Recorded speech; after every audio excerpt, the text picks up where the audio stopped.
Projeto Emoto para a Paz. É o projeto que o pesquisador japonês, reconhecido mundialmente por suas descobertas com os cristais de água, Dr. Masaru Emoto, idealizou na esperança de que o planeta Terra possa vir a ser um planeta pacífico, onde todos vivam em paz e harmonia.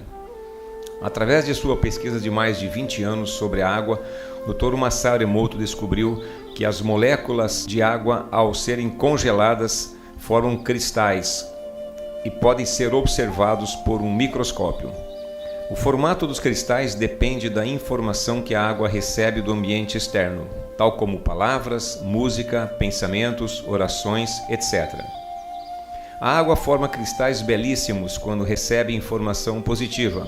Por outro lado, não é possível observar belos cristais quando a água recebe informação negativa. Veja um cristal de água exposto à palavra paz, outro à palavra guerra. A palavra obrigado tem boa energia e a palavra seu idiota tem energia ruim. Quando a água é ignorada, é como se sua existência estivesse sendo negada, e isto causa o pior efeito nos cristais. Veja um cristal de água exposto à expressão seu idiota e outro exposto à palavra obrigado. Eu te amo. Amor e gratidão. Faça isto. Vamos fazer isto. Veja um cristal exposto a uma ameaça de morte e outro à voz de Adolf Hitler.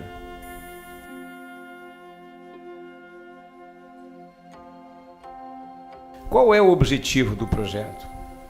O objetivo do projeto é ensinar as mensagens da água para todas as crianças do mundo e distribuir gratuitamente o livro Mensagens da Água para Crianças, para que, tendo consciência sobre o impacto dos nossos pensamentos, sentimentos e palavras na nossa vida e no nosso ambiente, essas crianças possam criar um mundo sustentável, belo e pacífico para todos os anos vindouros.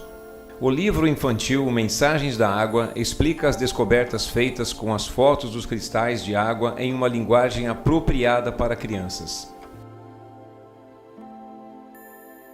Os apoiadores do Emoto Peace Project em todo o mundo ajudaram nas traduções dos livros infantis para os seus respectivos idiomas e ajudam na distribuição dos livros gratuitamente, de forma que todas as crianças do mundo sejam capazes de ler e aprender sobre a importância da água.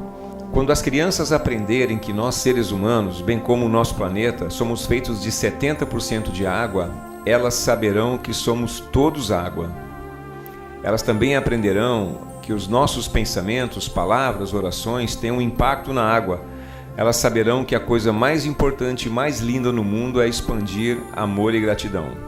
O Dr. Emoto anunciou o Emoto Peace Project quando ele estava fazendo uma apresentação durante o subcomitê de Dimensões Espirituais da Ciência e da Consciência na sede das Nações Unidas em Nova York, no dia 25 de maio de 2005. Eles consideram o projeto de muita relevância. O apoio a esse projeto trará importantes valores para a escola e para a comunidade. Por que as crianças? As crianças são puras. Se pudermos proporcionar uma chance das crianças aprenderem sobre a água e a verdadeira natureza dos seres humanos, elas crescerão com sabedoria para se tornarem pessoas boas, com uma atitude de amor e gratidão. Esperamos que as crianças conduzam a Terra em uma direção positiva em 10 ou 20 anos. Esperamos que o livro Mensagens da Água possa contribuir nesse sentido. Sabendo que a água reage positivamente a pensamentos positivos e negativamente a pensamentos negativos, crianças de vários países fizeram alguns experimentos. Por exemplo, o experimento do arroz. Veja um arroz durante vários meses submetido à palavra idiota, e outro, no mesmo período, nas mesmas condições, submetido à palavra obrigado. Também foi realizado um experimento com flores. Rebeca utilizou 3 vasos de flores do mesmo tamanho e da mesma cor. Ela escreveu "Eu te amo", "Eu te odeio" e "ignorado", colando estas frases nos vasos de flores e dizendo estas palavras para as flores todos os dias. Ela fotografou as flores todos os dias durante 30 dias.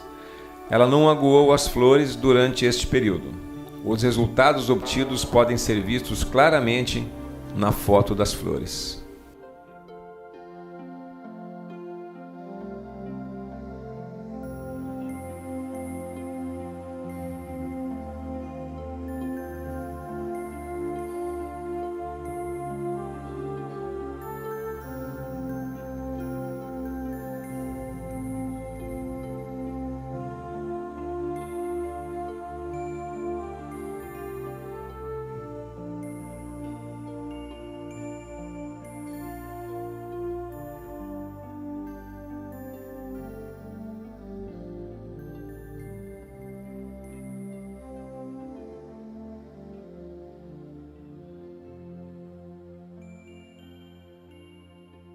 Temos que agradecer ao Murilo que enviou esse vídeo para nós nessa noite. Como a velocidade hoje no mundo é a coisa mais importante, por isso que a gente já começou logo pelo filme, tá bom? O Bruno quer falar um pouquinho com a gente aqui. O instituto em que eu trabalho tem uma missão de disseminar o pensamento Lean nas empresas e na sociedade, né? E parte dessa nossa missão é através de publicações, livros e artigos e outras contribuições. E eu estou desde 2018 capitaneando dentro do Instituto essa parte do Lean no agro, né, que o nosso público não conhece isso, é basicamente um público tradicionalmente de indústria, serviços e tal. E aí eu já estava com um projeto iniciado de escrever um livro sobre Lean no agro, quando conheci um pouco mais a fundo o Sítio Barreiras. E aí mudou totalmente os planos, né? A princípio seria um livro mais teórico. E aí, conhecendo um pouco da história do sítio, falei com o Fábio, ele se dispôs a contar a história do sítio. Então, para contar um pouco para vocês o que a gente está fazendo e por que eu estou falando sobre isso nesse momento, né? Nós escrevemos um livro, ele vai ser publicado agora no segundo semestre. Foi escrito todo em inglês e a gente está traduzindo para o português, que foi uma iniciativa da nossa rede global. É um romance contando a história de um gerente que é convidado, um gerente tradicional, né, que é convidado a trabalhar numa fazenda e ele entende que aquele ambiente é diferente. Então ele passa por uma transformação pessoal nesse lugar e toda a história é muito inspirada no caso do Sítio Barreiras. E aí ontem até comentei com o Fábio, né, que sem saber do padre e do coroinha, no livro, logo no primeiro capítulo, foi muita coincidência isso, a personagem, que não é Fábio, mas é Mateus, no livro, é conhecido carinhosamente como padre, né? Então foi uma coincidência muito interessante. Até falei para o Fábio ontem. Então, e aí a gente está num projeto desse livro e junto, em paralelo ao livro, nós fizemos um vídeo documentário. Então eu passei aqui com mais algumas pessoas do Instituto, nós ficamos durante uma semana, entrevistamos muitas pessoas no sítio, são mais de 20 horas de filmagens, contando o que são as UGBs, como é que funciona, né?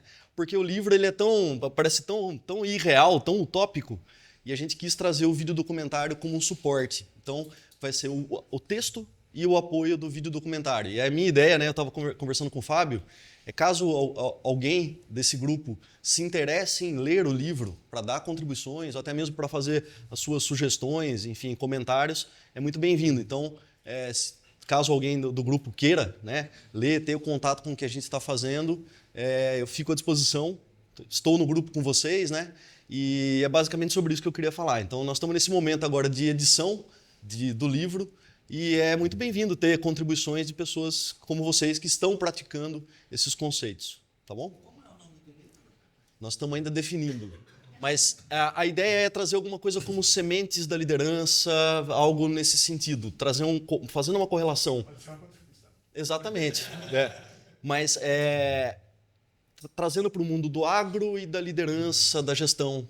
A gente não quer trazer Lean na capa porque é um termo que não é conhecido do setor, mas falar sobre liderança, sobre gestão de uma maneira um pouco mais ampla. Podemos colocar no grupo. Pode me mandar mensagem no privado. Bruno. Tá bom? Então é basicamente isso. Obrigado. Obrigado pelo espaço, obrigado pela participação de todos aí. Tá obrigado, bom. professor. Eu olhei a fisionomia de cada um e percebi que nesse lugar, dessa cultura toda, o jegue passou para trás o uísque. Quando falou jegue, todo mundo se abriu e saiu essa frase fenomenal. né? Então, é uma superação bastante interessante. Né? Apresentei aqui o resumo que a gente fez sobre inteligência, que é uma provocação. Isso não está nos livros didáticos aí, você não vai encontrar isso por aí. Então, a gente está reforçando e talvez a gente tenha que fechar com muita clareza qual que é a proposta. O senhor João Fernando, a gente estava conversando, né, senhor João Fernando? Porque aí tem uma jogada de percepção muito forte. Eu quero ser caridoso, eu quero ser amoroso. E outra é conhecer a si mesmo e se expressar naturalmente. Essa é a verdadeira inteligência, no meu entender, certo? É você fluir sua natureza, aquilo que você já traz dentro de si. Para mim, essa é a grande mensagem de Cristo. Vamos falar de Jesus mesmo, porque o Cristo é aquele que vive essa essência de si, que você traz dentro de si. Então, nós colocamos inteligência superficial, capacidade de atingir objetivos, que é causa e efeito, certo? Causa e efeito. Que é inteligência artificial, a nossa inteligência artificial humana é isso aqui, ó, a primeira. Inteligência intermediária, capacidade de escolher bons objetivos. Opa, essa é uma inteligência importante que eu mostrei para as empresas. Sem uma política boa, toda a estrutura que vem depois não faz sentido. Então, essa verdadeira inteligência para a empresa já começa. Como é que eu defino o propósito e os rumos, porque senão o resto tudo vem atrás depois disso aí. Não faz sentido. Mas a inteligência superior, capacidade de alinhar-se ao sentido profundo da vida. Para mim, essa é a sequência da inteligência. Porque a gente fala tanto de inteligência como algo superior em nós, né? Mas a gente trata de inteligência de uma maneira muito rasteira. Por isso a preocupação de voltar ao tema e reforçar. Filme Matrix. Eu falei, nós começamos a falar que para entender o filme Matrix tem que saber que você está dormindo, né? Então isso é um processo dentro de você. Matrix é uma matriz, é uma caixa. Você está preso dentro de uma caixa e não sabe. A grande maioria das pessoas está presa na mente e não entende esse processo. Não capta a prisão da mente. E nós mostramos aqui a produção, como é que começou a expansão do cérebro com a linguagem. E a linguagem gerando memória, gerando, né, uma linguagem comum, mas gerou uma linguagem psíquica. E a gente acaba ficando preso ao psiquismo e vivendo pouco o tempo presente. O amor só existe no tempo presente. A grande força e energia do universo só existe no momento presente, no nível de consciência. Eu vou usar a mente para trabalhar, resolver problemas da existência, mas eu não posso viver só na existência. Então, o Matrix é um filme para chamar a atenção para essa questão séria. Então, a grande questão é que pílula você quer tomar? Quer continuar vivendo desse jeito? Ou quer profundamente buscar a verdade dentro de você? Esse é o jogo do Matrix. Quer continuar?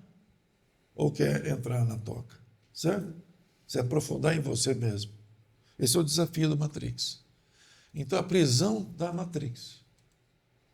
É assustador, como eu vejo da inteligência artificial, quanta gente presa à inteligência artificial entendendo que ela é tudo.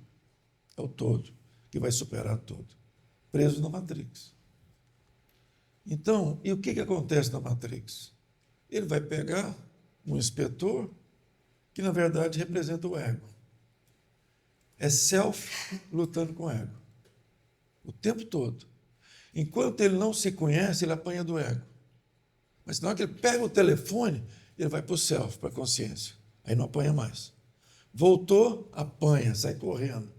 Ele é pressionado o tempo todo pelo ego. E ele, entendeu? E aí ele vai percebendo isso. E no final ele voa. As balas ele para com a mão. Agora, o ego quer tirar as coisas, ele simplesmente... Uma superação. Matrix é sair da mente e ir para a consciência. Não é? Então, você vê a luta dele com o ego. Mas ele apanha demais, né? E essa mensagem aqui é uma das mais importantes. Quando o mestre está treinando, o que o mestre fala? Não pense que seja. Não pense que seja. Os lutadores de karatê, essas lutas marciais, Eles têm muita clareza disso. Eu, quando estou numa luta, eu não posso pensar que eu vou ganhar a partida. Eu simplesmente atuo, entendeu? Percebo e, de acordo com os movimentos, já vou agir, mas não penso. Os grandes lutadores, os ganhadores, não pensam, atuam. Sabe? Entende esse jogo. Como é que isso funciona? A percepção sua. Sua percepção é superior quando vai para a consciência. Quando fica para a mente, você vai apanhar. Você vai levar bordoada. Né? Tá aí, então, você tem que sair do condicionamento. Desacoplar do condicionamento. Né? Que é o que nos segura nesse nível mais terra a terra. E agora, nós vamos passar um vídeo. Alguns de vocês já conhecem esse vídeo. Eu reputo da maior importância. Eu venho da formação executiva, onde as pessoas são muito racionais. E eu quero mostrar um cara, doutor em pimenta. Doutor. Mas vocês vão perceber o jogo do lado esquerdo do cérebro e o lado direito do cérebro. O lado do conhecimento racional, que você entende que o cara é um doutor no assunto, e de repente ele passa a vivenciar, viver o tema. E vamos ver a transformação, vamos ver a diferença do lado esquerdo e direito do cérebro. É assustador para a gente. Engraçado também.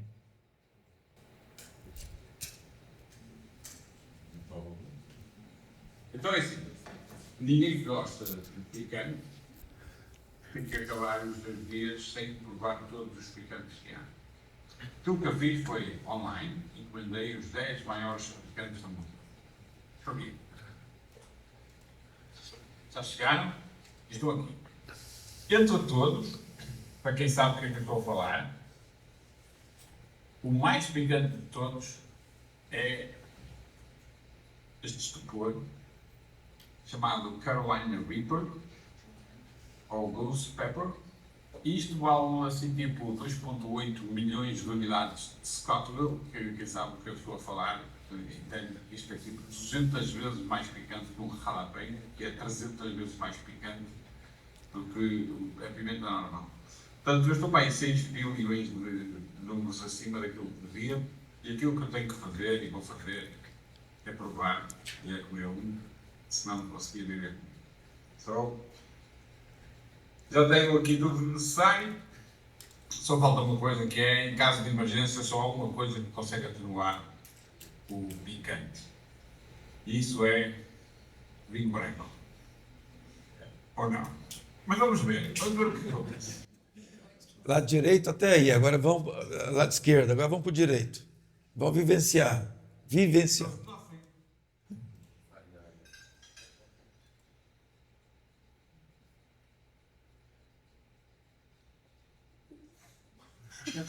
Estou curioso. Sente-se picante?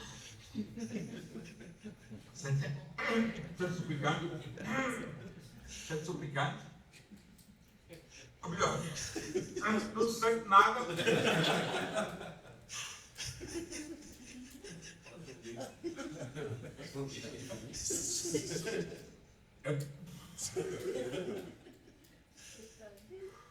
Sente-se muito calor. É muito saboroso. Saboroso.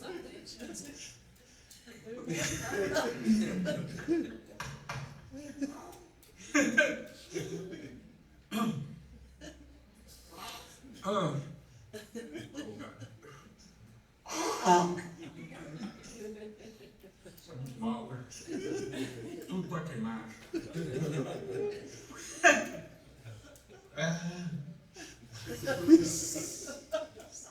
Então experimentei aqui, deixa lá tirar, né? Muito curioso. Toda a gente.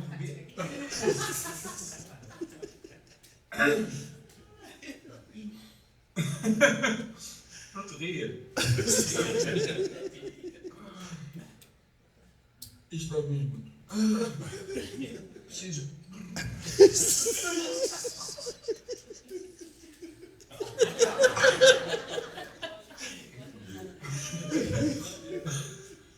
Eu sei.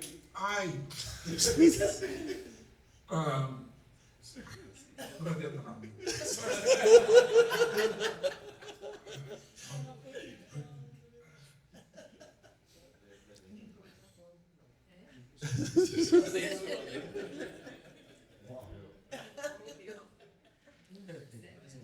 Tem que tomar Coca-Cola. Coca-Cola resolve com os... Eu já experimentei essas pimentas. Gosto de pimenta, não é? Mas o que importa para nós é o grande recado. Vivenciar e decorar igual papagaio, qualquer coisa. Você vê que ele fez um MBA em pimenta. Falava em detalhes, tinha memória fantástica para falar, né, do ardume da pimenta. Mas quando ele vivenciou a pimenta, ok? Então, o lado direito do cérebro, que é o lado que faz síntese, é o da vivência, não é o racional. Entendeu? Eu vejo pessoas que formam, por exemplo, eu que lidei muito com MBA, cheguei numa empresa, até foi em Piracicaba, uma pessoa, nossa, fala de administração, tudo, igual da pimenta ali, sabe? Aí vai para a prática, zero. Não consegue andar 1 milímetro. Administração é a arte do fazer, do acontecer. Não é do teorizar. Às vezes você tem que falar alguma coisa para dar um caminho. Mas é a arte do fazer. É a arte do vivenciar. A administração é isso. Né? A prática é isso. Então, a teoria tem que ser pequena, né? Porque é a prática que vai definir os rumos da empresa. Bom, fica aí para a gente realmente refletir bem sobre o que é vivenciar. Né? Perceber como a gente está trabalhando para perceber o corpo e ler principalmente sentimentos, as emoções que chegam, é observar e percebê-las. E percebê-las, aí você pode atuar. Eu lembro bem, classe, vou contar algo aí que aconteceu com o lá do restaurante, qual que é o nome dele lá do Pablo. Eu vou fechar esse assunto um pouco em cima disso, mas ele falou que a filha dele falou, a minha tia vai chegar de São Paulo, lá em Campinas, queria ir com ela para São Paulo. Ele falou, ok. Então, você me deixa lá em Campinas? Claro. Quando estava chegando em Campinas, ela lá atrás, ela deu uma encolhida e falou, eu não quero ir mais não. Esse subiu um calor assim. Não vou falar o resto para vocês. Mas ele começou a ler o corpo. E se ele não lesse, não ia funcionar bem, não. Certo? Depois a gente vai ver isso no final. No fechamento da nossa reunião de hoje, a gente quer ir mais a fundo nisso. Essa leitura que faz a grande diferença. Entender essa energia. Se a energia é boa, subindo, mas você vê que é comum, de um calor assim, às vezes você não domina mais. Fala besteira, se apronta, se posiciona duro, certo? Mas se você lê, você já percebe que está fora do seu eixo. E isso é Viktor Frankl, né? Que aí nós estamos falando de terceira escola vienense de psicoterapia. Então, dimensão existencial que complementa a parte racional, nós precisamos existir. Por isso, Aristóteles é o pai do existencialismo, que pôs a existência acima da consciência, da essência. Né? Essa é a questão-chave. Então, veja, as pressões de conduta da existência que são naturais. E a mente precisa atuar aqui, não tem como ela não atuar aqui. Quando você lida com pessoas, é consciência. Mas quando você atua com as coisas da empresa ou da vida, está ligado à parte nossa racional, principalmente. Né? Causa e efeito, lógica. Então, buscar trabalho para assegurar sustento. Estudos para melhorar a capacidade produtiva, capacidade competitiva em sua área de competência e entendimento das mudanças que afetam o seu saber. Isso me assusta hoje. A gente chama educação continuada, né, para desenvolver executivo. A quantidade de pessoas que se formam e não se atualiza mais na sua área de conhecimento é grande demais. Eu não entendo, não consigo compreender. Eu fiz administração. Depois eu recebi em Brasília o pessoal da UNB, Universidade Nacional de Brasília. Né? Tudo, os professores PhD, doutores lá nos Estados Unidos. Mas eles fizeram doutorado na época da Revolução Industrial, da administração científica. Os alunos chegavam, eu ia estagiar comigo, foi que loucura, o cara saiu da administração ainda desse jeito, o professor não se atualizou. Ele fez um doutorado e parou ali. Enquanto que o doutorado é para gerar um pesquisador, o cara que está atual com tudo, ele parou no tempo. Que loucura um negócio desse. Então eu vejo que é comum as pessoas não se atualizarem. Me chama muita atenção nisso.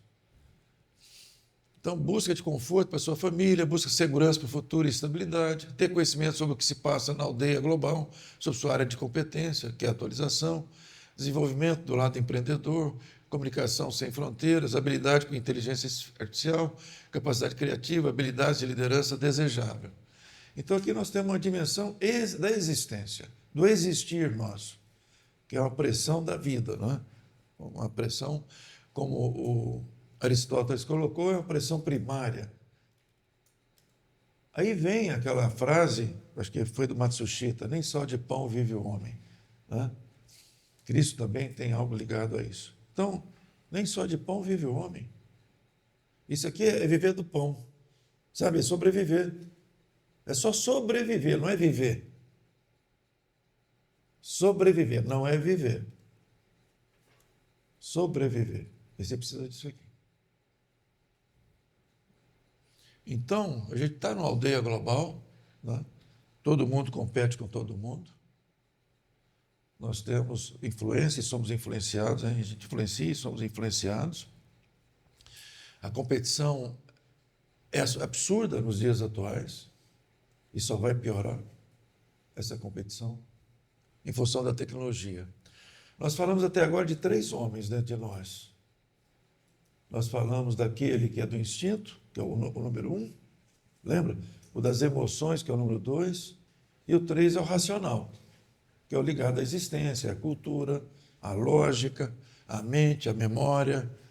Nós chegamos nesse ponto. E se cada nível que prepondera gera um nível de consciência, de percepção da realidade. Quem é muito racional, olha a vida pela racionalidade. Tudo que ele olha a partir desse ponto de vista. Por isso, entender a inteligência artificial e a estruturação, embora projeto por projeto você consegue criar um contexto para que a inteligência artificial trabalhe. Mas tem que ter muita clareza disso. Isso eu já falei, olha a dificuldade com a inteligência artificial se a gente não tem conhecimento e vivência para escolher o que perguntar, o que trabalhar, como é que levar isso para frente. Então vamos para o 4, é o intuitivo. Esse é aquele que comeu pimenta, certo? Me impressiona esse quarto homem, o artista, o intuitivo. Ó, vejo os que os outros não veem. Eu vejo o que os outros não veem. Eu tenho o lado intuitivo, a percepção direta, sinto o que não tem nome, traduzo com beleza o que o silêncio me revela. Esse é o artista. Eu estive lá em Paris, no Instituto de Belas Artes de Paris, porque meu avô se formou por lá, né? Então, vou colocar aqui já, depois eu falo um pouco mais sobre isso. Porque eu tenho uma forte influência, embora, é lógico, eu sou uma pessoa racional também, mas eu tenho uma forte influência de formação pelo lado intuitivo. Eu sou daquelas pessoas que a intuição vem e eu sigo. Não questiono, sigo. E percebo claramente, todos os momentos que veio a intuição, eu não agir, tem consequência. Percebo claramente as consequências. É impressionante o lado intuitivo do ser humano. Mas a pessoa racional não valoriza o intuitivo. Entendeu? E o intuitivo tem várias fontes. Uma delas é porque quem estuda a fundo o lado intuitivo, ele diz o seguinte, que é o lado direito do cérebro. No fundo, ele é racional. Ele pega todas as variáveis para você e te dá uma resposta, só que não mostra como é que ele chegou na resposta. E chega o impulso. Aqui é o certo. Então, a quantidade de coisas na vida que depende de seguir a intuição é muito grande, não é? Então, a gente não entende de onde ela vem, não é? Mas ela pega uma totalidade de que tudo que você conhece, vivenciou, seus sentimentos, experiências, principalmente se você está motivado, e te dá uma resposta. Então, percepção direta, síntese de sentido, imagem e arte. Necessidade de escuta de si, de perceber insights, de acreditar na intuição. Então, como eu falei, isso aqui é um problema. A intuição vem, mas eu dou atenção a ela ou não? Eu acho que isso é besteira, porque eu sou racional, causa e efeito, lógica. Não perceba a força da intuição, né?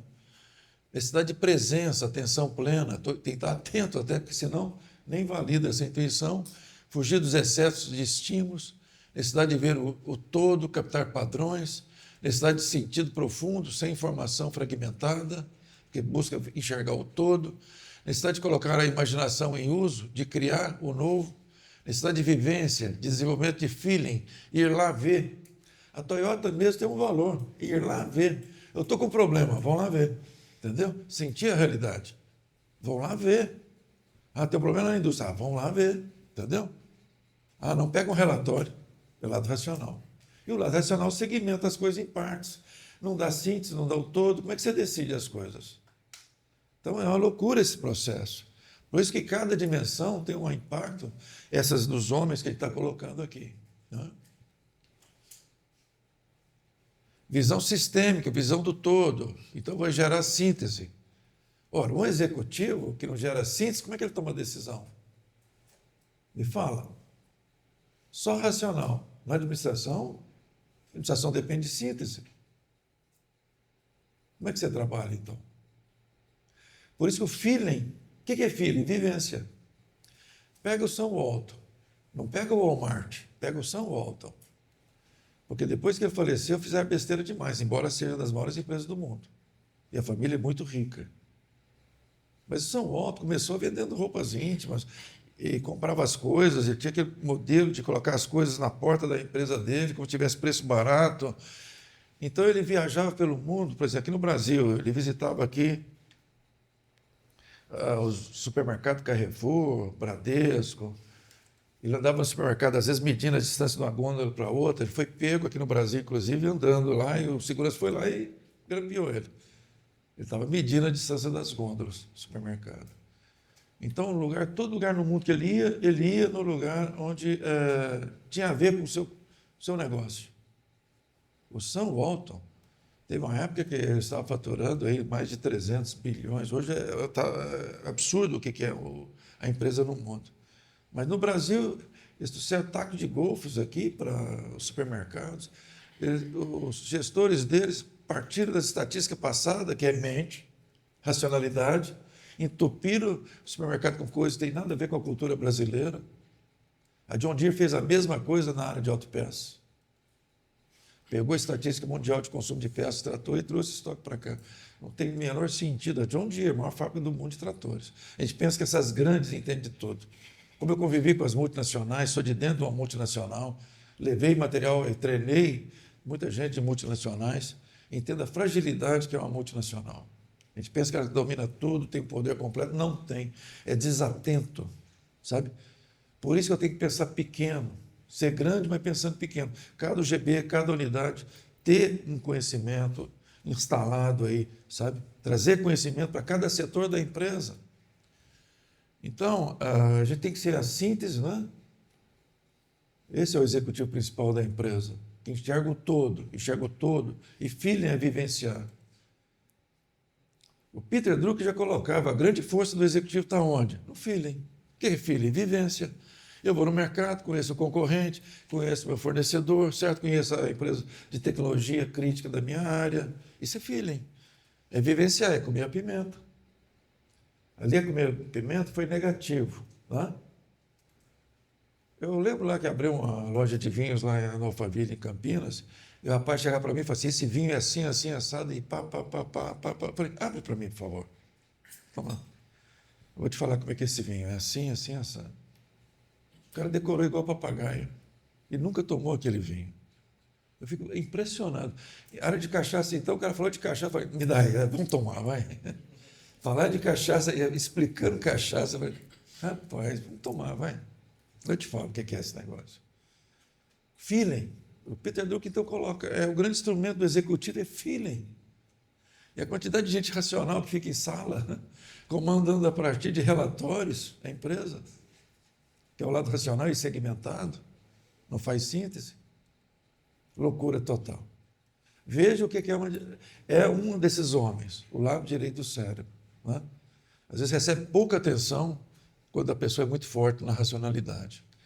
Então, aí você começa a ter resposta intuitiva aos problemas e está ligado ao lado direito do cérebro. São pressões que a gente tem quando a gente abre o espaço intuitivo. Aqui começa a grande transformação. É aqui que você pega o cérebro e começa a fazer uma distância. Você pegou... Por que vocês recortaram lá? Olha, vocês pegaram a parte lá do reptiliano, do límbico e o racional. E qual foi a ideia de recortar? Dar um espaço. Começar a perceber esse outro lado. Quando você começa a entrar nesse campo, você está entrando no outro mundo, do ponto de vista psíquico. Nós estamos entrando no outro mundo. Os três, a base é a base do ego, da personalidade. Aqui já começa a perder a dualidade, certo e errado. Você já começa a ver a coisa como síntese, não tem mais certo e errado. A dualidade vai desaparecendo a partir dessa parte aqui. Então, preciso criar um espaço entre essas três áreas e as novas. E a gente vai percebendo até agora, os 4 homens dentro de nós. Deixa de viver um deles, você não está vivendo uma vida completa. E ainda nós vamos falar dos outros. É importante olhar cada um e falar assim, não, isso aí não faz sentido para mim.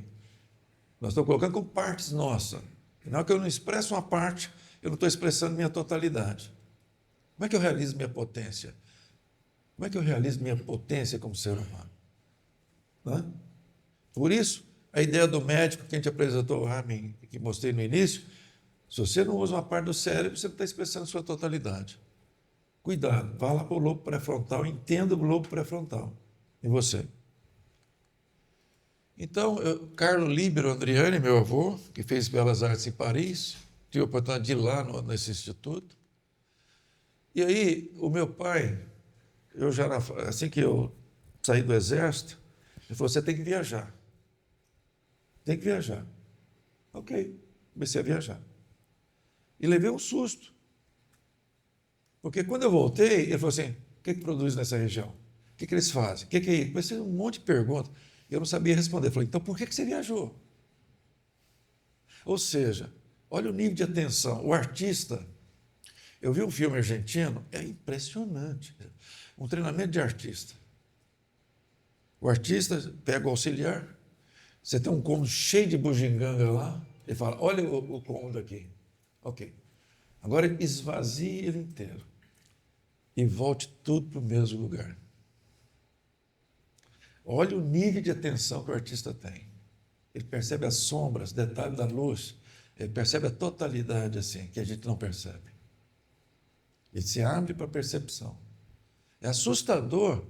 Você está atento.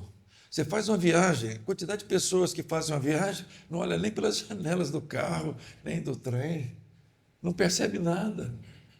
Ele não está atento a nada. Então, como é que ele está aprendendo com a viagem? Que eu entendo a viagem como aprendizado. Então, eu levei um susto com meu pai, porque é filho de artista, e me exigiu um pouco de atenção com a vida, certo? Estar atento. Você viaja atento, observando o que produz, a força do lugar, fazendo perguntas, indo para o museu, conhecendo a história. Por exemplo, eu fui para Porto Velho. Estrada de Ferro Madeira Mamoré. Eu sou da época que os livros não estavam reeditados. Falei, poxa, a Estrada de Madeira Mamoré é a história de Rondônia e, naturalmente, do Acre. Uma história terrível. Eu trabalhei para a reedição desses livros, da história Madeira Mamoré. Visitei todo aquele lugar. Passei a valorizar tremendamente o Acre e a Rondônia em função de buscar esse conhecimento. Então, esse nível de atenção que a gente desenvolve e percepção é assustador. E com isso, eu viciei nas viagens de conhecimento. Então, por isso que eu falo aqui, já passei por 86 países, estou 4 anos e meio fora do Brasil, só em viagens curtas. E não paro de viajar. Normalmente tenho uma base de 3 a 4 viagens por ano internacional. Essa é a minha média, 3 em quase 50 anos de casado, é uma média de 3 viagens por ano de conhecimento. Então, tudo que eu vejo que é importante, eu quero ir lá ver. Como aconteceu com o acidente do Phineas Gage, lá em Vermont, em Cavendish. Por isso tem um nome Cavendish, aí não sei se é de fruta. E eu falei, Cavendish? Eu falei, ué. E Cavendish é o lugar onde teve o acidente do Phineas Gage, onde se descobre que você tem uma área cerebral ligada à moral, entendeu? A gente vai falar com detalhes sobre isso. Então, a importância de ver essas coisas. Então, trabalhar o lado direito do cérebro, alimentar o lado direito do cérebro com vivências. Você vai desenvolver essa área com vivência. Quando você entende isso, o lado racional, os livros ajudam a alimentar o quê? O lado esquerdo. Certo? Aí você tem mais instrumento para atuar sobre o problema. Agora eu estou falando do lado direito, vivencial, certo? Então ele me pede para conhecer o mundo. Então nós temos o lado direito, que é o lado criativo, né? E aí eu já tinha comentado um pouco do pai do Maslow. Eu diria para vocês, por mais que a gente reconheça o Maslow, o Kurt Goldstein, que é o pai dele do ponto de vista intelectual, sobre autorrealização, né? O Kurt Goldstein vai falar self-actualization, self-fulfillment, person, uma pessoa completa, o supremo tipo de pessoa que se tornou tudo que ele seria capaz de ser. Uma árvore, você pega uma semente e vira árvore, ela tem uma potência, né? E se transforma, e tem uma plenitude, e vai dar frutos da manga, né, seu Paulo? Banana, né, Fábio? Veja, quando você pega uma sementinha, uma semente de manga, ela tem um devir, um vir a ser, um potencial de realização plena. Mas faltou água, faltou nutriente, são os elementos do contexto, mas ela traz a perfeição dentro de si, como a manga doce que o senhor estava falando. Ela é perfeita como código genético. Basta ter o contexto adequado. Ela se vai. A natureza tende a ser plena. Tudo na vida tende a ser pleno. Tem uma pressão interna para ser inteiro. É impressionante isso. Então, pela natureza, para todos vocês que trabalham com agronegócio, é fantástico isso, né? Perceber isso. Então, nós começamos aqui a mostrar que nós temos dois grandes centros de força. Um de personalidade, ego puxando para um lado, e outro puxando para o outro caminho. Aqui a gente começa uma divisão dentro de nós. Os nossos avós falavam, como é que é? Cabeça vazia. Se você não dirigir para o certo, o errado vai acontecer. Porque as pressões biológicas e psíquicas vão mandar em você. Veja, se eu não tiver a escolha mental, a consciência de escolhas, o organismo escolhe por você. Ele vai te comandar pelo biológico e pelo psíquico. Se eu não direcionar a minha consciência, eu vou ser comandado. E essa parte aqui, ó, do instinto biológico e psíquico vai mandar em mim, que é o que nós falamos dos 3 primeiros homens. Então a gente começa com o quarto agora, poder pensar e começar a fazer escolhas conscientes. Por isso que a energia nossa vai para o sentimento, e aqui são as energias mais brutas, mas também necessárias da vida. Como eu falei, o primeiro homem é necessário. Ele tem uma energia brutal. Mas, na verdade, eu tenho que entender essas energias, né? Então, autorrealização. Eu realizo minha potência quando, na verdade, eu expresso plenamente quem eu sou. É a semente virando árvore. Por isso que eu tenho que entender a nossa essência. A nossa essência é a semente. É aquilo que, expressando, vira uma totalidade. Então, você traz dentro de você essa totalidade. Você só tem que expressar. A totalidade está em você. Isso é realização. Você já traz a totalidade. Mas como eu não me conheço, volta a falar do Sai Baba. Eu falo, eu sou Deus. Você é, só que você não sabe. Você não expressa. Então você não sabe. Você não está expressando quem você verdadeiramente é. Você não está expressando o que você tem por dentro. Não é? Tenho consciência, tenho que escolher. A cada momento, fazer minhas escolhas conscientes. Então, Maslow, o pai da psicologia humanística, ele, em 43, lança esse projeto que virou a pirâmide das necessidades, mas em 67 ele muda tudo. Ele não fala que errou, mas ele cria uma nova força da psicologia, que ele chama de forças, né? Primeira força, segunda força da psicologia, e ele gera essa força que é a psicologia transpessoal, transcender o quê? O ego, a personalidade. Você tem que transcender, você tem que comandar esse processo interno. Pouca gente entende da psicologia transpessoal. É transcender. Transcender aquilo que você não é, para ser o que você é. Então, vamos para o quinto homem, certo? O quarto é o intuitivo. Começamos o caminho de realização a partir daí.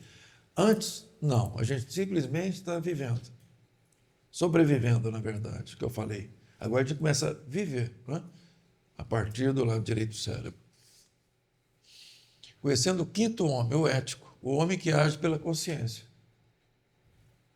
Escuto a todos, mas ajo com base no que é verdadeiro. Minha bússola não é o medo, o prazer ou a lógica, é a consciência.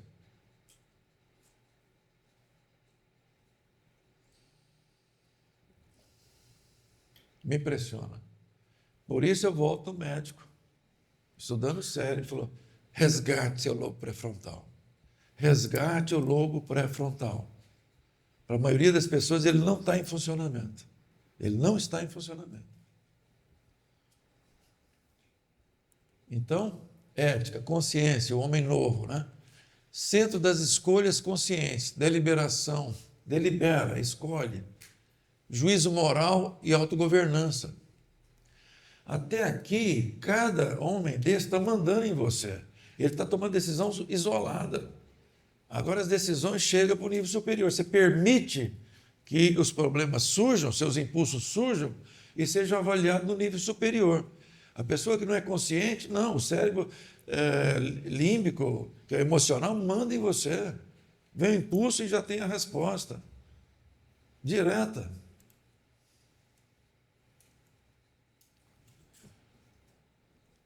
Fazer uso em primeiro plano da inteligência dos fins, está vendo?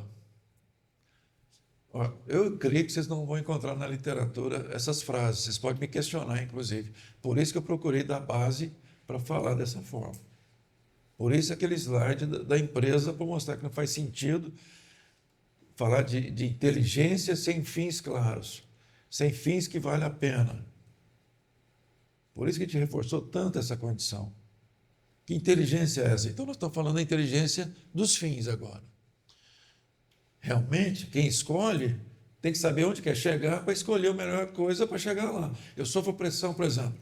Eu estou aqui, quero ir no banheiro, eu fico naquela, fico um pouco mais para escutar o Adriano, eu vou embora. Se só o fisiológico mandar, a pessoa simplesmente levanta e vai. E fala, dá para aguentar uns minutos ainda. É uma escolha. Ok?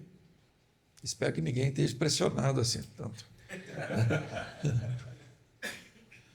Não, às vezes você com uma empadinha de camarão que não está bem, ninguém segura você.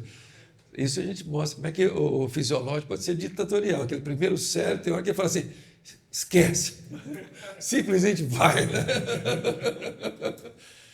Por isso que eu falei para vocês, discutindo com o psicólogo, eu falei, essa cara está muito dura, está muito exagerada. Depois eu fui discutir e falou, está muito acertada essa cara do primeiro homem.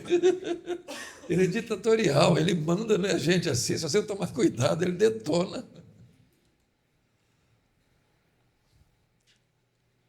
Então, necessidade de consciência, discernimento, definir o certo e o errado, refletir antes de agir, necessidade de clareza, leitura da energia do corpo aqui. Necessidade de coerência interna, controle dos impulsos. O impulso vem, eu dou um caminho consciente para ele. Necessidade de avaliar a consequência e não... Quando você decide pelo lobo pré-frontal, você percebe as consequências de um lado ou de outro. Então, você escolhe com consciência, né? E não age com base no medo. É impressionante como você realmente acaba com medo. Você simplesmente faz o que é certo e assume. Porque a consciência não te assegura resultado. Só assegura fazer o certo. Você não controla o resultado. Por isso que o ego é controlador, ele é inseguro, ele quer ter certeza do resultado, ele quer controlar tudo em volta dele. A consciência não controla. Ela faz o certo e aceita o que vier como consequência disso. Total autonomia moral. Então, o lobo pré-frontal, ele se sente assim, total autonomia, baseada em valores para decidir a vida. Coerência com os arquétipos. Então, ele enfrenta as pressões externas, porque ele conhece os arquétipos, né? Que a gente vai falar mais dele ainda. Então, ele escolhe com muita tranquilidade. Se sentir responsável pelas suas escolhas, que ele se sente responsável pelas escolhas. Necessidade de adiar a gratificação, colocando o prazer em segundo plano. Que às vezes tem que deixar o prazer um pouco de lado para você seguir um caminho que é o mais correto. Necessidade de disciplina consciente, necessidade de regular as emoções e desejos, e necessidade de reparar erros. Você ficar em paz. Porque você fica com a consciência pesada, né, que é o aspecto do estresse. Quando eu falei para vocês da minha filha, me senti como um mau pai. Realmente não fui mau, não fui bom pai. Eu não entendi o que era ser pai, não sabia mesmo. É uma deseducação, né? A gente vem, casa, tem um filho, eu tinha essa filha, e por isso me envolvi tão forte na educação, por causa de um erro assim que eu cometi muito sério. Então, a forma de contrabalançar isso, para mim, em termos da minha condição pessoal, né? Sim. Aquela frase, refletir antes de agir, pode levar a interpretar como acessar a mente, né? Esse refletir, você coloca essa...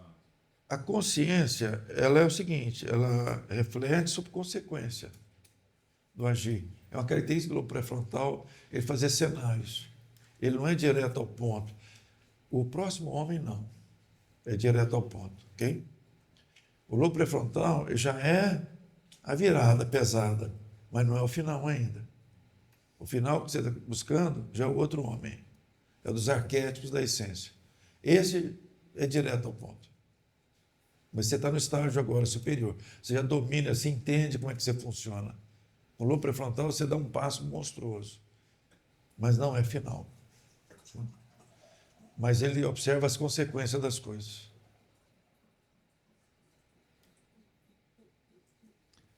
Por exemplo, vou citar um caso. Na área de ética. Tem um cara lá, se percebe que ele vai explodir uma escola, vai matar mais de 100 crianças, e você está com o fuzil na mão. Você atira na pessoa. Então, naturalmente, há uma reflexão das consequências do cara explodir aquilo lá. E ele atira no cara. Entendeu? Com consciência. E está em paz. E está em paz, ó. Tranquilo. Fez o certo. Mas ele refletiu pelas consequências. Está certo?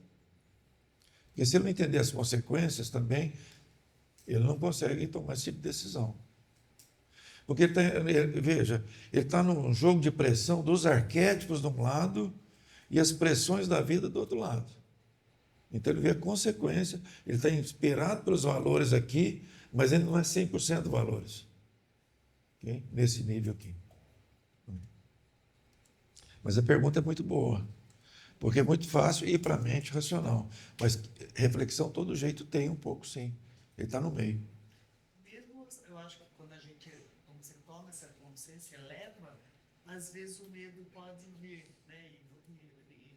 E levar você a tomar uma certa decisão. Né? Por isso que quando você age pelos valores eternos, imutáveis, e você é isso, por isso que eu falei dos primeiros cristãos. Eles tinham medo, morriam na boca dos leões. Se você entende que Deus está dentro de você, e alguém quer falar, você vai, não, você não, isso é bobagem. Larga essa história aí. Muda, porque senão você não vai viver. Você vai mudar? Se você tem essa condição, que eu não chamo mais de fé, é um nível que não é fé. Eu sei que eu sou Deus. Entendeu? Deus está dentro de mim, eu já percebi isso. A energia que eu tenho quando eu lido em comunidade com as outras pessoas me mostra claramente que está dentro de mim, entendeu? Estou expressando essa potencialidade. E eu vou ter medo de sair disso, porque posso morrer, ser preso, qualquer coisa, perder dinheiro. Isso é secundário. Gente, é muito interessante. Eu estava na fundação, eu fui presidente da rede FGV, e um dia estou lá no Rio, vou tomar um café antes de entrar na reunião, e entrei lá num lugar bem simples. E a menina que me atendeu, uma pessoa simples, mas me deu uma aula. Gratuitamente, ela falou assim, a gente é igual criança, né? O pai pede para a gente ir lá na padaria buscar pão. Ok. Aí você passa na porta da loja de brinquedos, fica olhando os brinquedos, gosta demais dos brinquedos, aí volta para casa e esqueceu de comprar o pão. A gente brinca com as coisas materiais e não percebe que está ocupando espaço exagerado às vezes.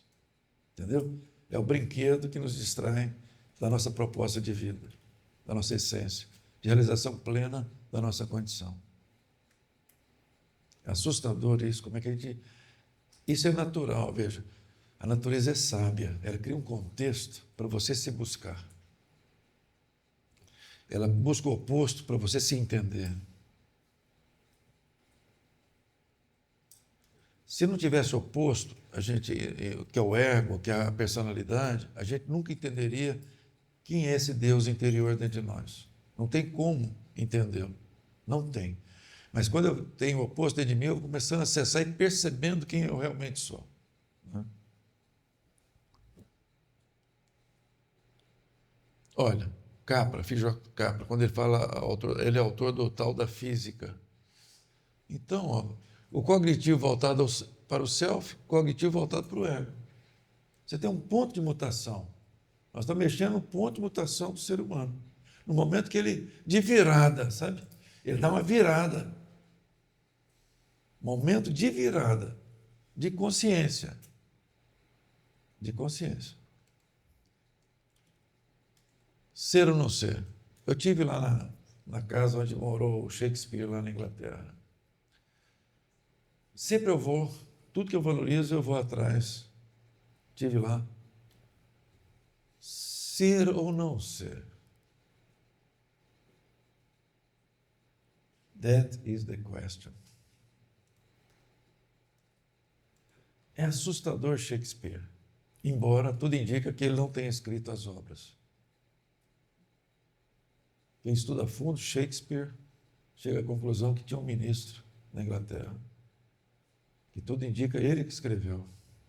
E o Shakespeare expressava, porque o Shakespeare não tinha noção do que acontecia no governo. Ele não tinha acesso às informações. Então tem muita evidência que, na verdade, ele foi um agente assim de algo de outra pessoa. Mas isso não vem ao caso aqui. Mas o que importa é a mensagem que ficou, a contribuição que ele deixou. Né? Então, o que acontece? Nós estamos mergulhados na consciência igual um peixe na água. Mas o peixe é o último a conhecer a água. Ele está mergulhado na água e não entende a água. Você pensa no peixe, e a água? Fala, água? O que é água? Ele está mergulhado na água. Hein? O que é água? Nós estamos mergulhados na consciência. E não captamos a consciência. É comum não captar a consciência e mergulhado nela. Então, as escolhas, né? Você está vivo não porque pensa, porque faz escolhas conscientes. Isso é física quântica pura. Então, quando eu tenho clareza de propósito, os pensamentos que entram no meu cérebro são escolhas minhas. Não passa qualquer coisa aqui. São escolhas. O pensar e não pensar, como eu já falei antes, é escolha. Todo pensamento gera energia no corpo. Eu pensei mal de alguém. Se eu olhar o peito, já estou sentindo mal. Minha vibração está ruim. É só pensar, só julgar outra pessoa. Já olha o peito, não está redondo. É assustador isso. Né? Então, se você tem objetivos na vida, você vai ter as seleções dos pensamentos com muita clareza em relação a onde você quer chegar. Mas quem não sabe onde quer chegar, vai ser difícil ter seleção de pensamento. E aí está a Amitabha Goswami, né, que considera a consciência é a base do ser, alguém que já foi materialista, eu falei para vocês, e com a física quântica se transforma em espiritualista. Todo físico quântico, como eu já falei, é espiritualista, porque só acredita na energia, não acredita mais na matéria. Ele sai desse campo. Então, observador, personalidade. Então, você vai para a consciência, você observa mais, você é mais atento com a vida. Você observa mais. E observando, estando mais atento, você vai fazer melhores escolhas. E tudo, quer dizer, essa mudança, esse problema da filosofia nossa, está muito ligado a Aristóteles, já repeti várias vezes para vocês, porque ele é focado na episteme. Conhecimento de fora para dentro, que é o conhecimento da cultura. Eu aprendo com a cultura, aprendo com os outros. A minha mente, praticamente, é uma construção tudo de fora para dentro. Então, episteme é conhecimento de fora para dentro. Agora, eu tenho que entender o conhecimento de dentro para fora, que é a gnose. Gnose é conheço de dentro para fora. Conhecer de fora para dentro, pela mente, todo mundo conhece. Até porque os 3 primeiros cérebros, você não tem que fazer nada para eles funcionarem. Mas do 4º cérebro para frente, você tem que fazer assim. Se você tiver consciência, eles não vão rodar. Até os 3 você tem uma sustentação. Mas depois a natureza deixa você por conta própria. Entendeu? Esse é um navio. Meu amigo, agora você vai navegar. Certo? Até o 3º, tudo funciona. Olha, você nasce, né? E desde criança come, bebe, dorme e cresce. E de repente você é adulto. Qual esforço que você fez? Só comeu, bebeu, dormiu, virou adulto. Não fez esforço nenhum. Mas a partir do 4º homem, o esforço é de consciência. Não. Desculpa. Ali onde se destaca aquela situação que o senhor mostrou naqueles exemplos daquelas pessoas que conviveram com lobos, até o 3º cérebro, a estrutura é a mesma ali. Depois, ali vamos desenvolver a partir do 4º. É isso. Nós vamos desenvolver nós próprios a partir do 4º. Aquelas pessoas, elas ficaram presas até o 3º, vamos pensar assim, que é o instinto, que é... Nem se dá para dizer que não chegaram no racional. Porque quando você estuda a criança, a gente usa o termo neurônios de espelho. A criança copia o adulto. Então, a criança copiou o animal, conviveu com ele, copiou o animal. Entendeu? Olha, a criança, por isso que é base na educação infantil a escolha do professor amoroso. Se ele não for amoroso, nós vamos ter problema de formação do filho, entendeu? Na escola. Por isso o pai precisa acompanhar a escola, ver o projeto pedagógico, ver a formação das pessoas. Quantos cuidadores de criança são brutos com a criança e dá lei, pega firme, e ela sente bem. Eu falo assim, nossa senhora, olha o que está fazendo aí? Olha o estrago. Olha o estrago. Nossa, me assusta tanto o cuidador. Olha a palavra, cuidador. Eu tenho medo de cuidador, vocês não têm ideia. Aristóteles, então. E aí está o confronto gnose. Por isso que Platão, você vê, muita gente fala, mas o Aristóteles é o grande discípulo do Platão. Não é, não. Só um confronto de ideias. Platão não quis passar a escola dele para Aristóteles, não. É igual o Lênin com o Stalin. Com todos os problemas do Lênin, o Lênin queria passar governo para o Stalin, não. O Stalin passou uma rasteira nele, foi contaminando o alimento dele com alguma coisa para matá-lo, pegou a secretária dele como intermediária e assumiu o governo. Mas o Lênin não queria, porque percebia que ele era um sanguinário. Então, essas coisas, a gente tem que entender bem esse caminho. E o Aristóteles é um grande cientista, biólogo. É impressionante a condição racional dele. Ele escreveu 11 artigos sobre, além da matéria, a metafísica. Mas ele não atuou na metafísica. Ele escreveu 11 artigos, talvez quem mais escreveu no mundo antigo sobre metafísica foi ele. Mas quem menos atuou em metafísica foi ele.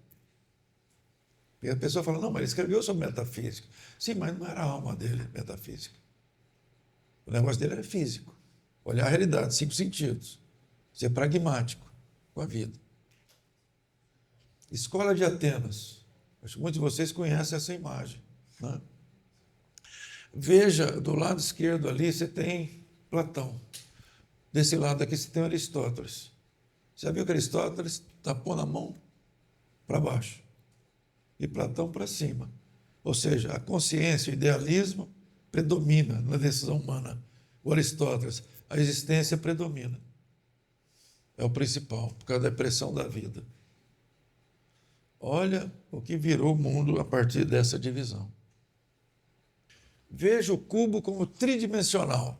Aí você fala, ok, tridimensional. Agora veja só as linhas do cubo. Vi. Só as linhas. Agora veja as linhas e o tridimensional ao mesmo tempo. Não é possível. Julgar e amar não cabe no mesmo espaço. Quem julga não ama. Naquele momento que ele está julgando, não ama. Por isso que gente, quando eu julgo, eu estou usando a mente. Quando eu amo, eu estou usando a consciência, a minha essência.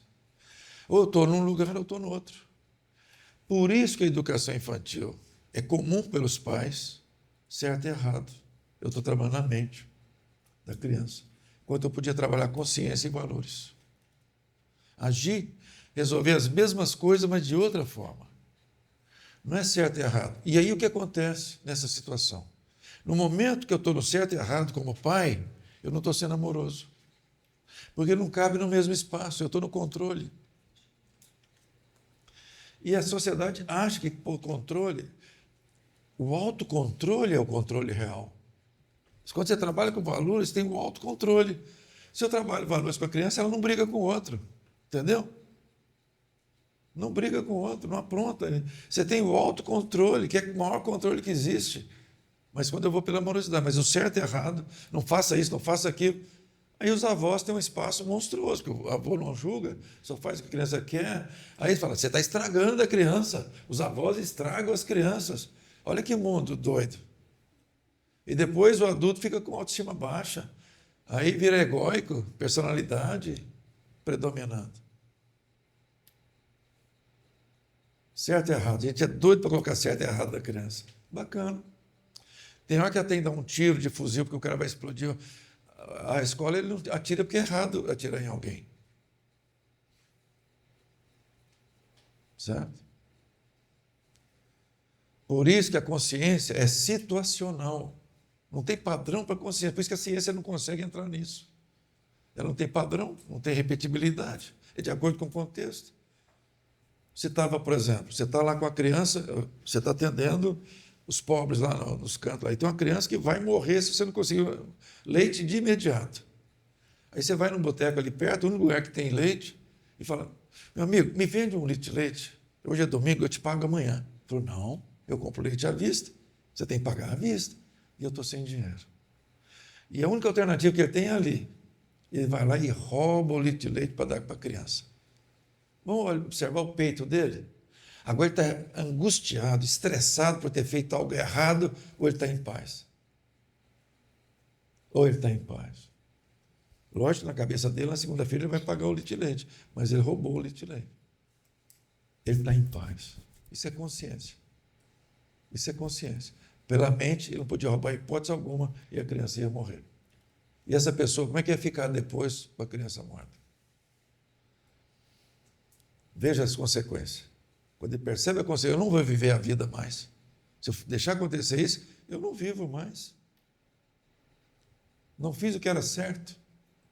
Fiz o padrão mental da lei. Por isso que eu falei, a ética baseada na lei, muito complicada. A ética baseada na moral.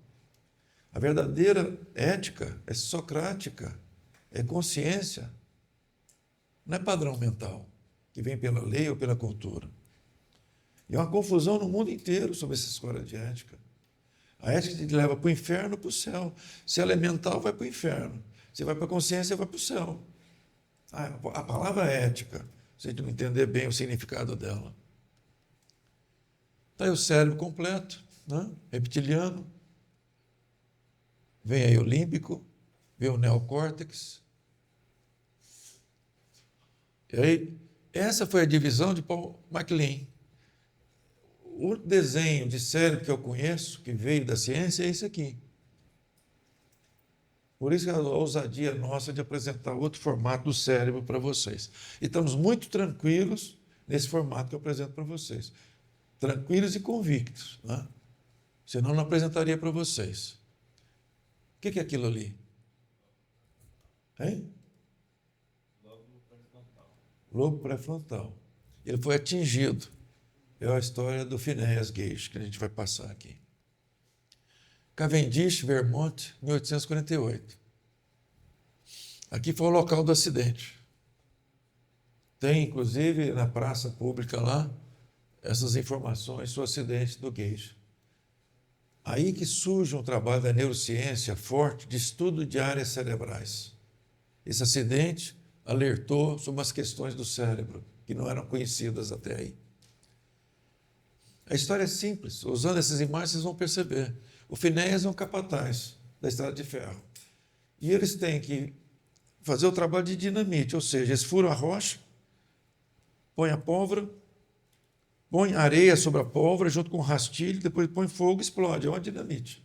Vai explodindo as rochas para fazer a estrada de ferro.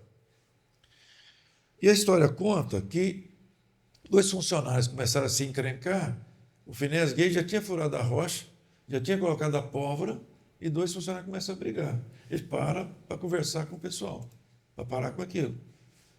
Era um capataz assim, muito reconhecido pela sua condição profissional.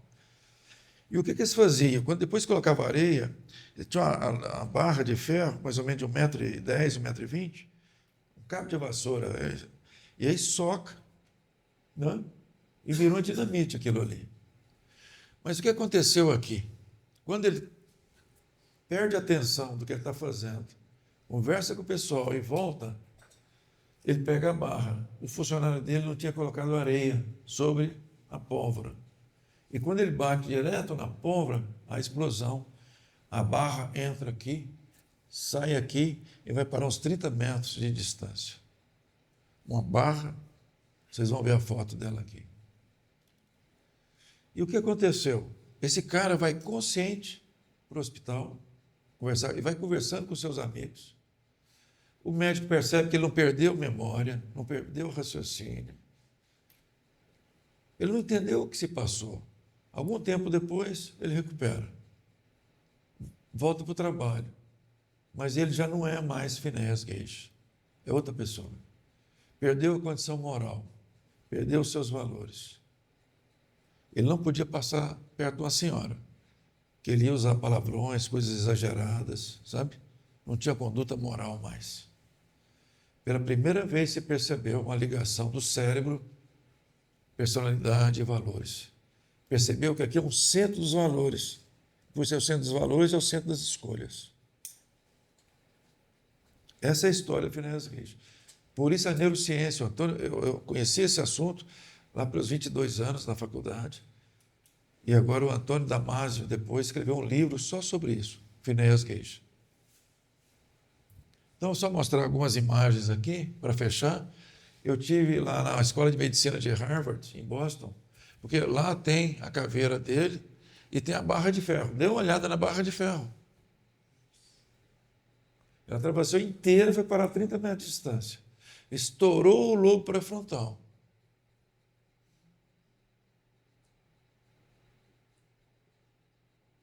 Então, ele não podia passar, é o caso aqui. Então, sou Phineas Gage. Ó, trabalhador responsável, astuto, inteligente, tudo, né? Mas esses mesmos empregadores, depois do acidente de Gage, consideraram a mudança, sua mente tão marcante que não poderia dar-lhe o lugar novamente. Ele não pôde voltar a trabalhar. A mente dele não permitia a ele voltar para o trabalho. O equilíbrio, por assim dizer, das suas faculdades intelectuais e propensões animais foi destruído. O impulso animal que todo mundo tem que passar por um filtro. Se não passa por filtro, é o que eu falei lá do filósofo, né, mineiro. Siga Freud, libere a libido e seja o animal perfeito. Certo? Então você tem um lugar de controle disso. Né? Então, entregando-se às vezes à profanação grosseira. Sua mente foi radicalmente alterada. Eu acho que é o suficiente aqui, porque a gente está com pouco tempo. Mas vocês vão poder depois ver com mais detalhes nos slides. Então, Antônio Damasio é diretor do Centro de Pesquisa da Universidade do Sul da Califórnia, né, sobre o cérebro. Então, os livros dele são fantásticos, fáceis de ler. É impressionante o material sobre consciência. Então, dentro da neurociência, quem liga personalidade, caráter e cérebro é Antônio Damasio, candidato a prêmio Nobel, inclusive. Está aí o livro dele, O Erro de Descartes, é um livro bom para ler ir mais a fundo nesse assunto. Então, quando a gente pega aquela história que eu já comentei com vocês, que a última área de desenvolvimento do cérebro foi o lobo pré-frontal, então a gente começa a desenhar o cérebro já separando a parte do lobo pré-frontal, como você vê o amarelo lá na frente. Então, aqui, ó, você tem o lobo frontal e aqui é o lobo pré-frontal. Aqui o Antônio Damasio chama de cérebro ético. É o cérebro dos valores. É o cérebro das escolhas. Volto a repetir. Cada cérebro tem vida própria. Se você não tiver consciência, cada um toma decisão por si mesmo. Se você é uma pessoa consciente, os impulsos sobem para esse nível para decisão. Mas se a pessoa não tiver consciência, não sobem. Não sobem. Por isso um tempo de decisão, sabe? Você tem um impulso para agir, para um pouquinho e depois você reflete um pouco e toma outra decisão. É colocar o lobo pré-frontal para funcionar. Bom, estresse e angústia. Olha a energia do corpo. Cerimônia do chá no Japão, é impressionante. O que é a cerimônia do chá? Você vai participar da cerimônia do chá, você fica atento ao talher, aos vasilhames, aos movimentos, ao sabor, à temperatura. Para que serve a cerimônia do chá? Estar presente, momento presente. Exercitar, sair da mente para o momento presente, que é consciência. Ter consciência total do que se passa naquele contexto, no momento da cerimônia do chá. Exatamente. É para isso o instrumento. Então a pessoa observa cada coisa em detalhe, sabe? Ele está colocando atenção naquilo. Ou na temperatura, no sabor do chá, na pessoa, no tom de voz, ele está atento a tudo. E falando de ética, esse árabe, Al-Khwarizmi, o nome dele é que deu o nome para algoritmo, esse matemático. Então, traduziu uma parte do ensinamento dele da seguinte forma: o gerente íntegro recebe nota 1. O cara é íntegro, de valores, recebe nota 1. Aí ele também é inteligente, aí você põe mais um 0. Então, ele já está com nota 10. Ah, mas ele que vivencia situações recebe 2 zeros a mais, vira 1000. É um cara que vivencia, tem feeling e tudo. Mas ele é muito atuante, sabe? Prático, busca resultados. Nossa, mais 3 zeros, 1 milhão. Aí ele perde o 1 da integridade. Só tem 0, não vale nada. Não vale nada. Carlos Ghosn fez isso. Carlos Ghosn. Eu já comentei com você, executivo da Nissan, da Renault, o cara mais buscado pela General Motors, as grandes empresas, tirou o número 1 da condição dele. Não virou nada. É um exemplo prático disso aí. A vida de David Gale. Não assistam esse filme. Não assistam. Ele é muito bruto, eu acho, assim, mexe com as emoções da pessoa muito forte, que ele vai falar da morte no Texas. Eu teria cautela, não recomendo assistir o filme. Mas eu vou passar a primeira parte que nos interessa. Então, eles estão falando de uma aula no campo da filosofia, mas eles vão chegar em Lacan, que é psicanálise. Eu vou passar as frases para ter o efeito que a gente precisa, tá? Ele vai dar uma aula. Agora, quem quiser assistir, assista o filme, mas é uma recomendação minha, tá? Porque é muito agressivo assistir o filme, mas abala a gente demais. Então, eu me tornei chefe do departamento de filosofia da Universidade de Austin, Texas. Vamos lá, ele está falando com os alunos dele, né? Pensem, quero que entendam aquelas mentalidades e me digam todos. Quando você pega, amplia a lousa dele, eu ampliei a lousa do filme. Se você assiste o filme, você não percebe. Mas eu vi que tinha coisa lá e fui buscar. Fantasia. Tem mais coisa aí nessa lousa que eu vou destacar para vocês. É impressionante essa jogada de esconder as coisas para você descobrir. Isso no mundo humano é comum. Você esconde para a pessoa buscar. O livro que eu escrevi das missões, você vê a parte de arte e tem uns textos. Depois você fala, você observou? O quê? Você percebeu o índio tocando violino? Não. Mas a imagem está debaixo das letras lá. Ele observa ver o índio tocando violino, que é real. É foto. Não é arte.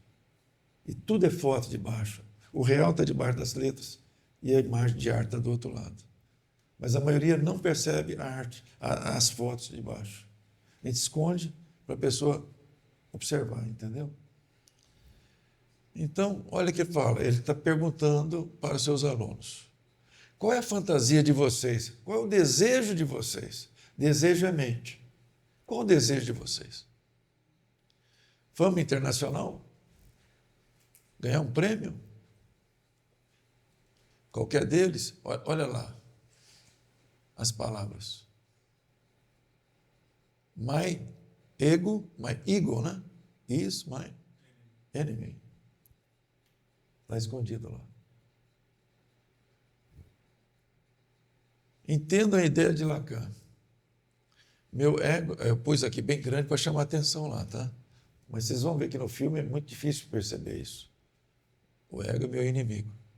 As fantasias têm de ser irreais. O desejo tem que ter objetivos eternamente ausentes. Por exemplo, para ser feliz eu quero construir uma casa, comprar um carro novo. Construiu a casa e um carro novo e não mudou nada. Entendeu? Eu projeto em algo e depois o que eu queria, parece que não era aquilo. É o que o Lacan fala, né? Então o desejo tem que ter objetivos eternamente ausentes, porque quando chega lá não era aquilo que você queria. É a fama dos artistas de Hollywood. Foi o caso que aconteceu com os Beatles, quando foram para os Estados Unidos. Ele quer fama, poder e tudo. É o Elvis Presley. Você projeta aquilo e quando chega não é aquilo, porque não te alimenta, não te preenche. Né? Então vocês não querem algo, vocês querem a fantasia desse algo. Só fantasia, porque a realidade não corresponde. A realidade não corresponde.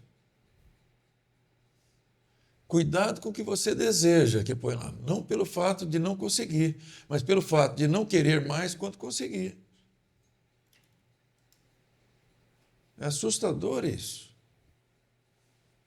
Viver de desejo não traz a felicidade. Porque quando chega não é aquilo que você quer. E fica eternamente atrás de outras coisas, para preencher um vazio e não vai preencher dessa forma, por esse caminho. O verdadeiro significado do ser humano é a luta para viver por ideias e ideais e não medir a vida pelo que obtiveram em termos de desejo, mas pelos momentos de integridade, compaixão, racionalidade e até autossacrifício. Porque, no final, a única forma de medir o significado de nossas vidas, a única forma de medir o significado de nossas vidas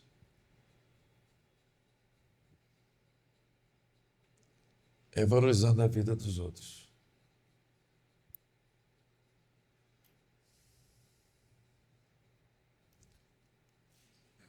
Vamos para outro filme, um filme que até que eu sugeri que vocês assistissem. Porque esse filme traz muito do lado empresarial e traz dos valores ao mesmo tempo. Uma transformação brutal de um indivíduo que encontra uma prostituta e, na verdade, quem é o prostituto é ele.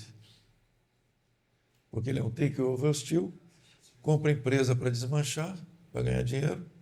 Como eu falei para vocês, você pega a General Motors, vale 70 e poucos bilhões de dólares. O take-over hostil vai lá e pega o balanço e fala, olha, nossa, esse balanço não está atualizado. Só aquele terreno lá vale tanto. Se eu somo com isso aqui, já deu 90 bilhões de dólares. Se eu tiver um crédito no banco lá, eu compro as ações dessa empresa, desmancho e vendo, porque dá para vender rápido por 90. E destruo, perde os empregos e ganho uma nota preta. Nesse jogo aqui, ele está para ganhar $1 bilhão na negociação. Comprar é um estaleiro. Ele não é bobo. O estaleiro que pode fazer ali o terreno, não é? Ele percebeu que ia ganhar $1 bilhão na negociação. Então, ele é considerado prostituto por destruir empresas e os empregos para ganhar dinheiro. Certo? Que é o estado egóico mandando a pessoa. Os outros não estão ligados ao meu campo de interesse. Os outros são os outros. Eu sou eu. Eu estou usando minha inteligência para fazer o melhor. Por isso nós falamos, será que é inteligente um cara que joga uma bomba atômica em cima de alguém? Entendeu? Um cientista maluco que começa a fazer experimento com criança? Isso é inteligência? Nós chamamos isso de inteligência porque ele tem um saber de fazer essas coisas. Então está ele convive com a prostituta, não é? Essa prostituta, inclusive, vai fazer compras lá na Rodeo Drive. Ela não é aceita, porque pela vestimenta deles não querem atendê-la de hipótese alguma. Só que ela tem um cheque, um cartão muito especial para gastar, né? Aí muda tudo, né? Quando eles percebem que ela tem um cartão pesado na mão, muda o jogo de imediato, né? Rodeio Drive. E aí está o estaleiro, joia da coroa.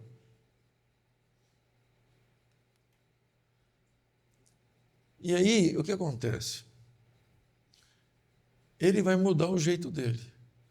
Primeiro, é que ele apronta com essa prostituta, né? E joga o dinheiro em cima da mesa, da cama, e ela vai embora e deixa o dinheiro lá.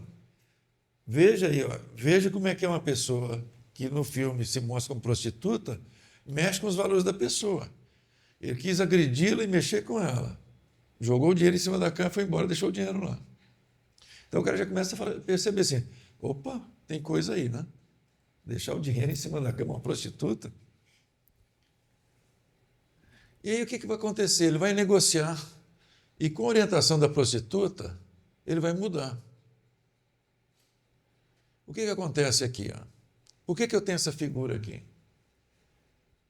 Ele ia comprar do jeito que eu falei para vocês. Ele pegou, mexeu com a área política, senadores para ajudar o projeto, né? Aquela corrupçãozinha que a gente já conhece bem como é que funciona, né? Conseguiu a compra. Chegou na fase final de conversar com o dono do estaleiro. Ele falou assim, olha, vamos fazer o seguinte, eu não vou comprar mais seu estaleiro, eu quero te ajudar. Vamos trabalhar junto nesse projeto do estaleiro? E o cara se assusta, né? Ele já não acredita. O cara fica empolgado com ele. E ele baixa a cabeça e observa o peito. Quando o colega dele, que é advogado, vai aprontar com ele porque ele perdeu 1 bilhão nesse negócio, né? E ele, inclusive, comenta aqui que ele está fazendo algo que ele não sabe, não entendeu, mas sabe que é o certo. Entendeu? Ele percebeu que era o certo, não comprar e destruir o estaleiro. É impressionante esse filme para mostrar isso. Ó. Foram só, ele fala, e os contratos da Marinha, porque ele suspendeu os contratos da Marinha para o estaleiro não ter valor para comprar o estaleiro, certo? Falou, só foram adiados, não abandonados. Acho que podemos fazer algo. É difícil dizer isso sem soar condescendente. Ó. Não quero que ninguém faça isso. Ele que está falando ainda está muito vulnerável. Estou em um terreno que eu não conheço, quero ajudá-lo. Por quê? O cara fala. Não tem. E aí o dono do estaleiro fala, eu tenho orgulho de você. Ele sai de lá. A prostituta tinha mostrado para ele largar o celular, né? Caminhar, por exemplo, pelo mato. Ele sai de lá e vai para uma praça. Tira os sapatos e começa a perceber a grama, os pés descalços. Ele nunca tinha percebido a vida. Nunca percebeu a vida. Ele tira os sapatos e começa a se perceber. E ele tinha percebido no peito uma mudança radical. Fez a coisa certa. Os arquétipos vão fazer isso com a gente. Os arquétipos mostram no peito que você está no caminho certo. Né? Isso é uma coisa fantástica. Você que valida por você mesmo, né? Não é outro. Por isso, o peito é uma coisa ou outra.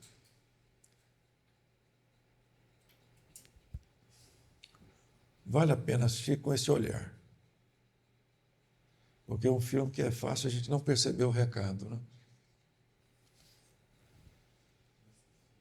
Veja o estresse e a angústia das pessoas. Vamos falar de Viktor Frankl.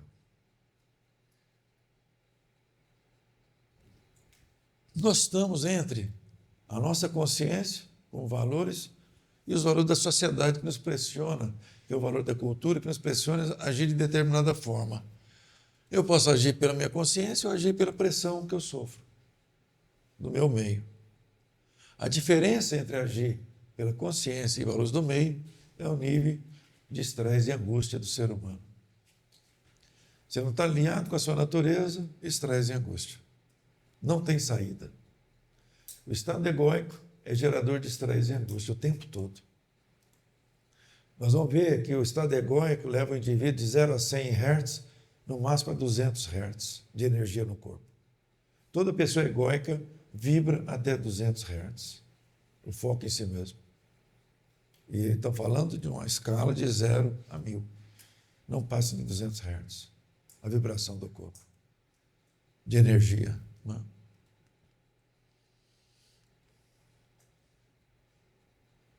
Veja algo que veio da União Soviética. O desenvolvimento do detector de mentiras. Começou o desenvolvimento com Luria. Luria, companheiro do Vygotsky, que é o pessoal da educação. Mas veja a dificuldade deles em captar os arquétipos. Ele estava trabalhando um arquétipo sem saber, que é o arquétipo verdade. Veja o que se passa com o detetor de mentiras. E esse equipamento foi feito para ajudar a polícia. O cara fala, a polícia pergunta, você roubou? Ele fala, não roubei. Aí eles medem, né, a pressão sanguínea, tudo que passa dentro dele e vê que ele está tumultuado por dentro. Fala, você roubou, cara. Você roubou sim. Percebe que ele está mentindo. Porque toda pessoa que mente gera uma energia ruim. Então muda a respiração, muda a pressão sanguínea, há uma mudança do estado fisiológico do corpo. E o arquétipo funciona assim. Se eu age de acordo com o arquétipo, fico em paz. Agei ao contrário, tumulto dentro de mim, estresse e angústia. Lembra que o valor último nosso é viver em paz, sentir bem com a vida. Como é que eu vou sentir bem com a vida sendo uma pessoa que mente? Então aqui, ó, o Luria, que trabalhou com a educação, com a neurociência na época, tinha tudo para fixar um arquétipo da consciência humana. Mas não perceberam isso, entendeu? Lógico que um cara é tão safado que pode ser que o equipamento não pegue, mas ele pega a maioria, para demonstrar que realmente o detetor de mentiras funciona. É mais de 90% ele pega. Certo?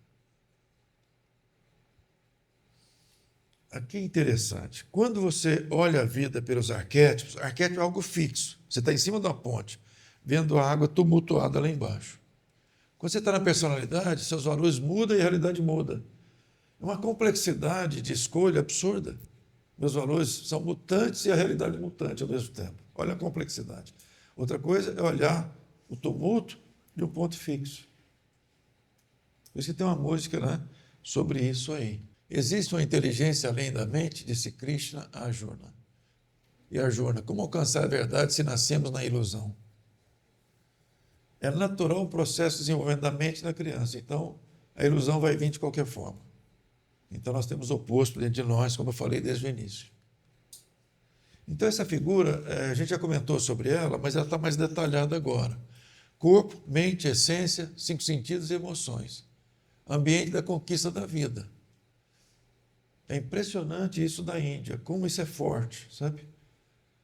Se a mente comanda, não faz sentido a mente comandar. Essa figura é para mostrar isso. A mente não pode estar no comando do ser humano.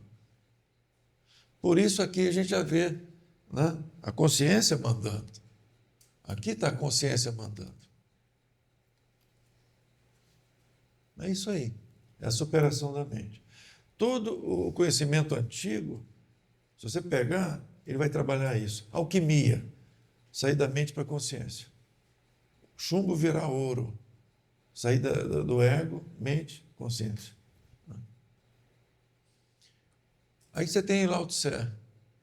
Olha o que o Lao Tse fala. Um dos livros mais famosos dele fala que o caminho perfeito não pode ser seguido.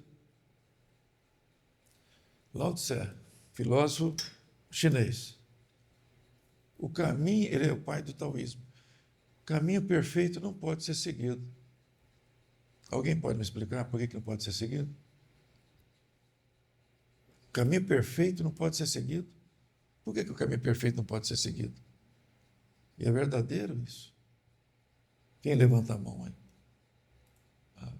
Porque cada um tem o seu caminho. Não existe um caminho, existe o seu caminho.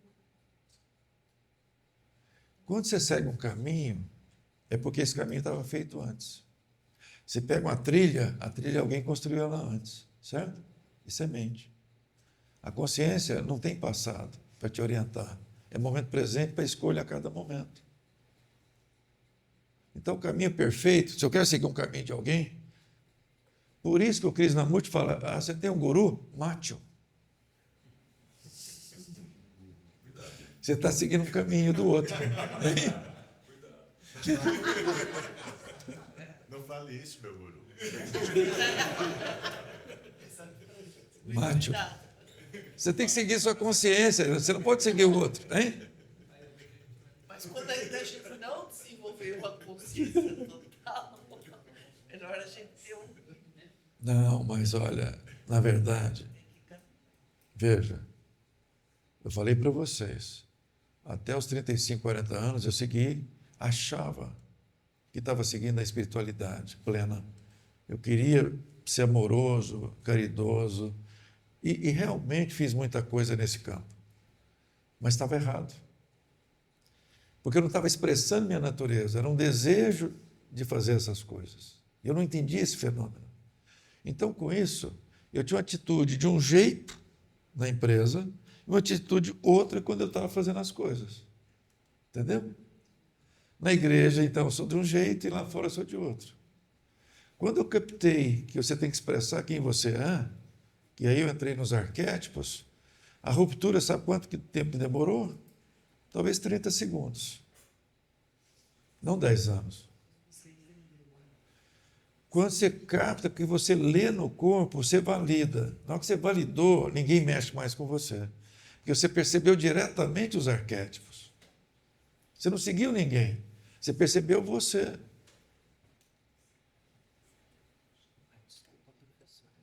Eu vou te atrapalhar aqui.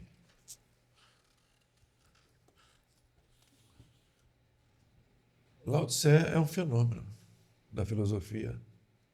O caminho perfeito não pode ser seguido. Krishnamurti, leia Krishnamurti, porque ele é um autor dos melhores caras do mundo para falar da mente humana. Krishnamurti. Inclusive, ele estava sempre na Califórnia, porque eles buscavam ele, sempre, como um grande nome, né, nessa área. Então, nós temos que seguir a consciência, não a mente. O caminho que está lá, alguém fez. Não vou seguir um caminho, vou seguir minha consciência. Eu vou passando porque a essência era essa. Está vendo o cara fazendo o caminho? E não, o carteiro está seguindo um caminho já feito, para te entregar a carta. Esse outro está abrindo um caminho, do zero, pela consciência.